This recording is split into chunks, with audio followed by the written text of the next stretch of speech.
Jimmy James, ഇപ്പോൾ വിമർശനങ്ങളോട് വിരോധമോ എന്ന ചോദ്യം നമ്മൾ ഇട്ടത് തന്നെ മരണവ്യാപാരികളുടെ ആഭാസ നൃത്തം എന്ന തലക്കെട്ടിൽ പാർട്ടി മുഖപത്രത്തിലെ മുഖപ്രസംഗമാണ്. അപ്പോൾ വിമർശനങ്ങൾ ഈ മുഖപത്രത്തിൽ പറയുന്ന കാര്യങ്ങളിൽ പ്രതിപക്ഷത്തെ മാത്രമല്ല പ്രതിക്കൂട്ടിലാക്കുന്നത്, ഈ വാർത്ത റിപ്പോർട്ട് ചെയ്ത, ഈ വാർത്തയുമായി ബന്ധപ്പെട്ട് പ്രതികരിച്ച മാധ്യമങ്ങളെ കൂടി പ്രതിക്കൂട്ടിൽ നിർത്തിക്കൊണ്ടാണ്. അപ്പോൾ വിമർശനങ്ങളോട് വിരോധമാണോ സർക്കാർ കാണിക്കുന്നത് എന്നുള്ളതാണ്. വിമർശനങ്ങളോട് വിരോധം കാണിക്കാത്ത ഏതെങ്കിലും ഒരു ഭരണ പാർട്ടി കേരളം കണ്ടിട്ടുണ്ടോ? എല്ലാ കാലത്തും പുച്ഛമാണ്, എല്ലാ കാലത്തും അതെങ്ങനെ പരാജയപ്പെടുത്താമെന്ന് നോക്കലാണ്, മാധ്യമങ്ങളെ വിമർശിക്കലാണ്.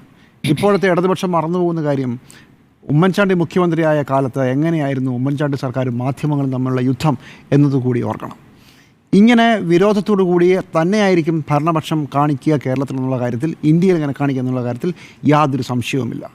ഇനിയുള്ള മറുപടിയാണ് തമാശ. പതിവ് പോലെ സ്വകാര്യ, കുത്തക, ബൂർഷ, സാമ്രാജ്യത്വ പഴികളാണ്, കോർപ്പറേറ്റ് പഴികളാണ് എല്ലാവർക്കും.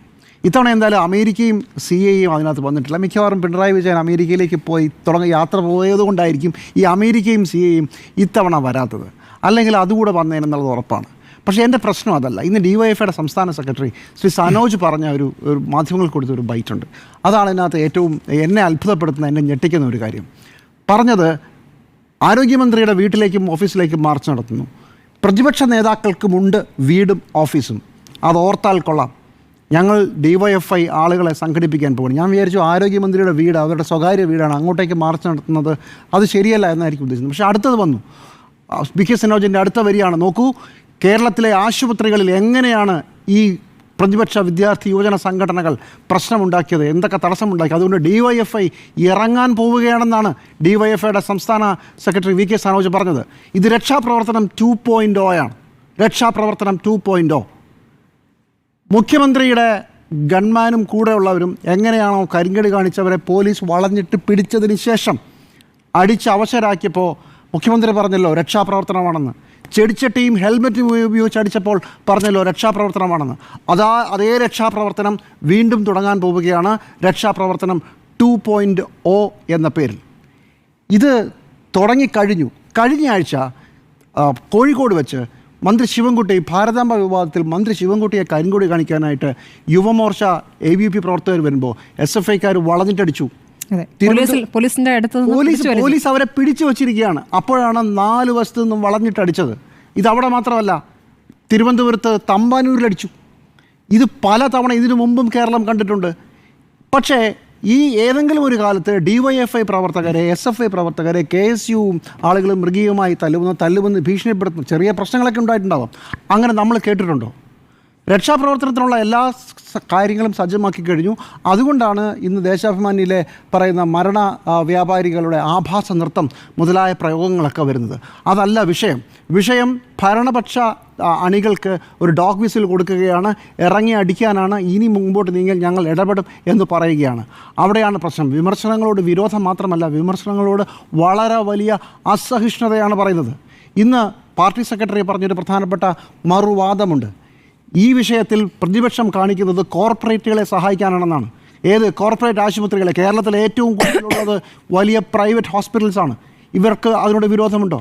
ഇവരതിനോട് യുദ്ധം ചെയ്യാൻ പോയിട്ടുണ്ടോ? ഇല്ലല്ലോ. ഇനി അത് വേണ്ട. എത്ര സർക്കാരിൻ്റെയോ പാർട്ടിക്കാരുടെയോ നേതാക്കൾ ഈ സ്വകാര്യ ആശുപത്രിയിൽ പോകാറുണ്ട്?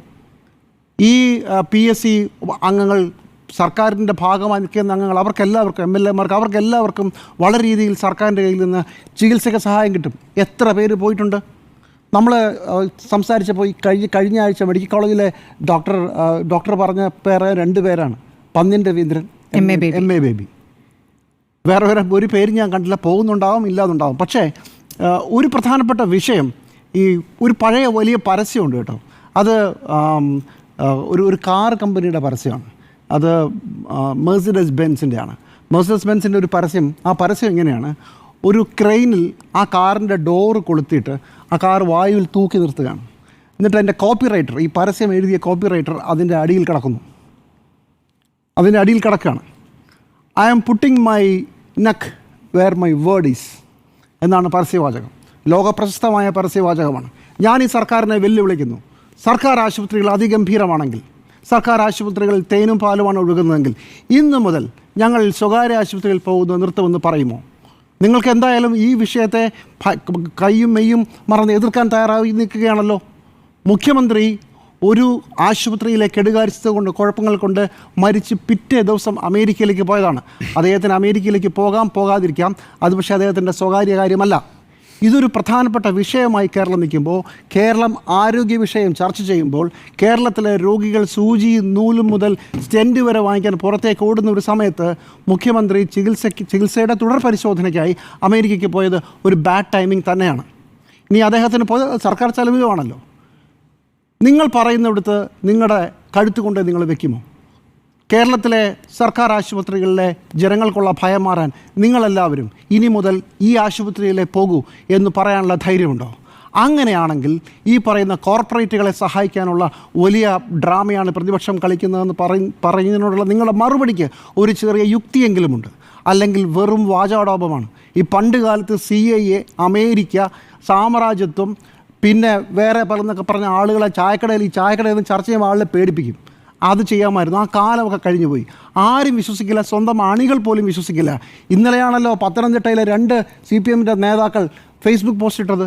നടപടിയെടുക്കുമെന്നാണ് പറയുന്നത്. പക്ഷേ അതിന് തമാശ എന്താണെന്ന് വെച്ചോ, പത്തനംതിട്ടയിലെ CPM ജില്ലാ സെക്രട്ടറി രാജു അബ്രഹാം ഈ മന്ത്രിക്കെതിരെയുള്ള വലിയ വിമർശനമൊക്കെ വന്ന് മന്ത്രി രാത്രി ഹോസ്പിറ്റലായി ഒരു മണിക്കൂർ കഴിഞ്ഞപ്പോൾ അദ്ദേഹത്തിൻ്റെ ഒരു ഫേസ്ബുക്ക് പോസ്റ്റ്, അതൊരു വീഡിയോ ആണ്, ഒരു പഴയ വീഡിയോ. 2 വർഷം മുമ്പ് ഒരു സാന്ദ്ര ബോസ് എന്ന് പറയുന്ന SFIയുടെ തൃശ്ശൂർ ജില്ലാ കമ്മിറ്റി അംഗം ജയിൽ മോചിതയായി വരുന്ന വീഡിയോ റീപോസ്റ്റ് ചെയ്തു. അതിൻ്റെ ആ വീഡിയോ ഡയലോഗ് ഇതാണ്: കുണുവാവയെ പോലെ മോങ്ങലുണ്ടായില്ല, വ്യാജ മെഡിക്കൽ റിപ്പോർട്ട് കൊടുത്തില്ല, പട്ടി ഷോ ഉണ്ടായില്ല.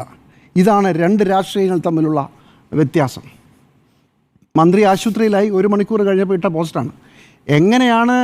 എന്താണ് അദ്ദേഹം ഉദ്ദേശിച്ചതെന്ന് ശ്രീ രാജുപുരം ഉദ്ദേശിച്ചതെന്ന് എനിക്കറിയില്ല. പക്ഷേ വിമർശനങ്ങൾ പല വശത്തുനിന്ന് പല രീതിയിൽ വരികയാണ്. കാലത്തിൻ്റെ അടയാളം തിരിച്ചറിയാൻ കഴിഞ്ഞാൽ നിങ്ങൾക്ക് കൊള്ളാം. നിങ്ങൾ പറയുന്നിടത്ത് നിങ്ങളുടെ കഴുത്ത് കൊണ്ട് വയ്ക്കുമോ? വെല്ലുവിളിയാണ്.